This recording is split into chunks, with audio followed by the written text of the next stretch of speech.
Merga nuwun sewu yung ora sah dadak tutup-tutupan gengsi-gengsinan ego-egonan. Ngopo?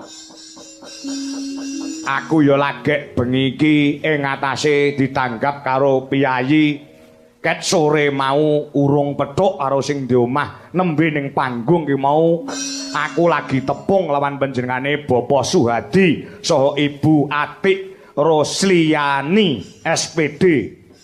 Dadi sadurunge ora tepung, ora kenal tur dasare ketemu ya lagek penyerahan wayang iki mau. Pancen bener kok, Nok. Dadi awake dhewe bengi iki kuwi asline melu manajemene anak wedok Niken Salindri. Oh, ngono ya. Dadi ora sah dadak. Oh, tenan. Mongko Niken Salindri iki apa jenenge iki wis ngerti dhewe to, Nok?